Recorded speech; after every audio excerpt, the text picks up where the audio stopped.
So you want to study geology. You've looked at the university syllabus and you've seen that geology is the science that requires the least amount of maths, and that seems like an attractive option. Well, maybe it is, maybe it isn't. Let's look at what makes a good geologist and see if you're a good fit for that career. There were some 200 students in the first geology lecture that I attended at university. By the time I graduated, there were just 12 survivors. So if you don't want to waste a bunch of time studying for the wrong career, then listen up. Contrary to popular belief, geologists are scientists. And if you want to be a good one, you'll need to be good at science. That means collecting data, compiling it, coming up with ideas to explain it, and presenting those ideas to others. It's not talent. Geology is actually one of the most difficult sciences because the data you have to work with is often incomplete and inconsistent. So you'll need a good dose of imagination to come up with a rational explanation. Most of all, you'll need to enjoy the process. If discovering answers for difficult questions is a fun thing for you, then work will seem like play.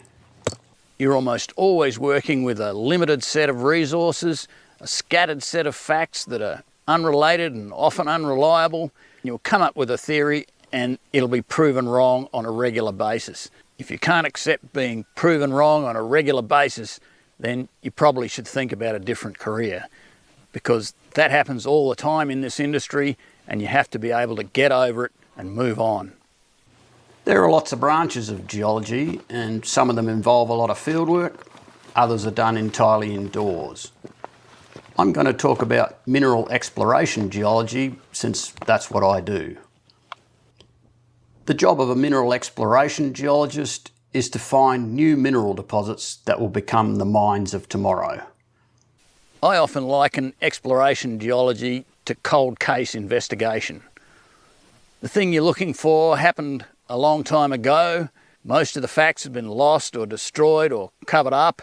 You develop a list of suspects, and some of them might look pretty good for a while, but then a single fact can give them a concrete alibi and knock them out of the race.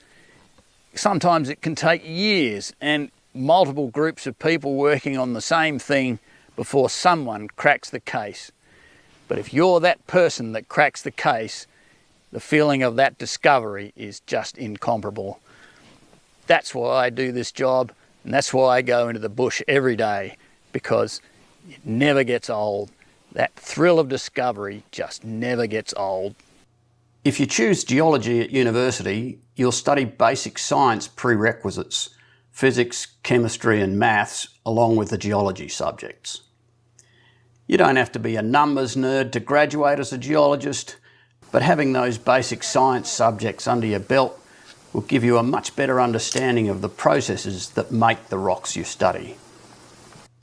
Having an affinity for computers will also help you when you're compiling, interpreting and presenting the data you collect. Modern day exploration geologists have access to a staggering array of data from automated machines, but field boots are still the most effective tool for interpreting that data. So you'll need to enjoy working outdoors. You get to go to some really wild and interesting places that other people will have to pay stupid amounts of money to go and do. You're getting paid to do it. That's pretty hard to beat in my book. Now, sometimes you're going to go to places that are not so nice, but that's a harsh reality of life. Humans want the things that geologists bring, the gold, the lead, the zinc, the silver, all those things, but nobody wants a mine in their backyard. So the bottom line is exploration usually gets done in some of the less pleasant places where people don't choose to live. But some of those less pleasant places are actually really interesting places to work.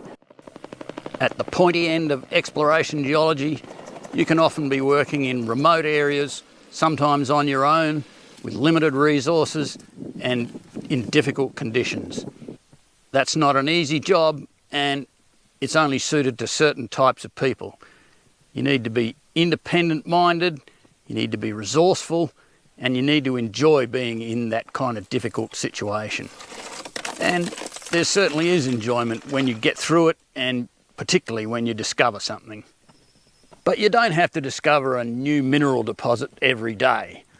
In fact, there's plenty of enjoyment in just discovering little things, small pieces of information that might seem unrelated at the time, but when you put them together, you get part of the story, a piece of the jigsaw. Every time you get one of those little pieces of the jigsaw, there's real pleasure in putting it in and seeing another little part of the picture. Geologists that actually discover new mineral deposits are a pretty rare breed, and you'll often find that those people have not only discovered one, but many. There's a certain type of people that just get that, and they're really good at what they do, and they do it again and again. If you've got the right combination of things, that can be you. So, in short, if you love working outdoors, you have a curious mind, and you get a thrill out of discovering new things, then exploration geology might be the career for you. If your childhood heroes were Sherlock Holmes, Indiana Jones and Einstein, you might be one of the rare breed of ore finders that makes a habit of finding new deposits.